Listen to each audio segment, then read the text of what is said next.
Section 2 starts off with the same octave theme we saw in part 1, but this time played with moving bass notes that I've sort of added in. Usually they would be played on a cello, but for this I've just combined it all onto one guitar. It starts off like this.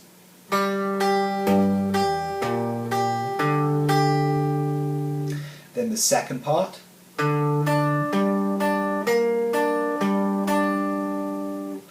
Then the third.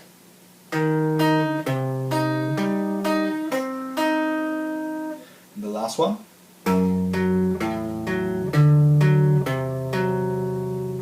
So in each of those sections you're playing the same high note that you saw in part 1, but you're just adding in basically moving bass notes. And as with any other piece, start off very slow and build the speed gradually.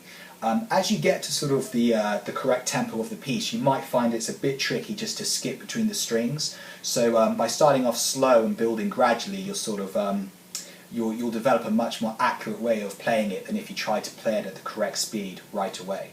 The rest of the piece is played entirely as chords or intervals, and for this reason I play everything using hybrid picking, which is where I play with the pick and picking hand fingers to pluck strings individually of the same chord.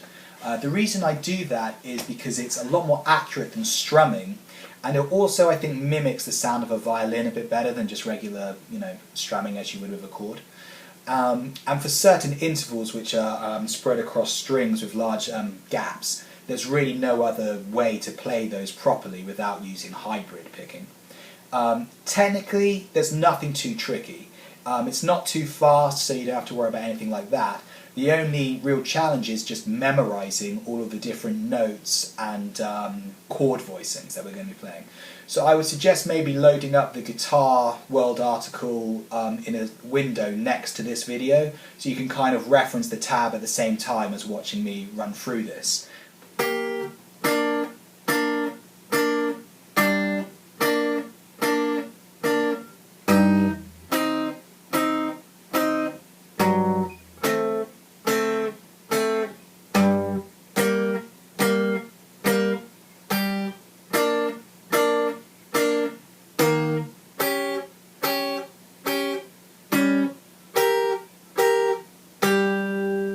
One final thing I would like to say about this section is that it's kind of interesting because it repeats the same notes that we saw in the octave section from part 1, and every time it repeats them it plays them sort of in a different way with like different intervals or different chord shapes, but all based around the same root notes of G, D, E flat and F sharp.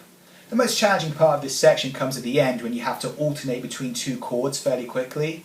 As with anything else, I would just say start off really slow and then gradually increase the speed.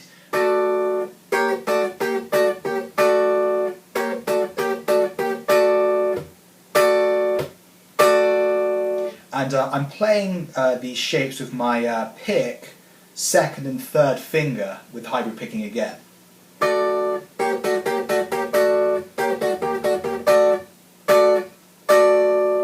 So thanks for watching, good luck with section 2. I don't think it's that tricky, but once you've mastered it you should play section 1 and section 2 through at the same time, and then I will see you next week where we go through section 3. Thanks.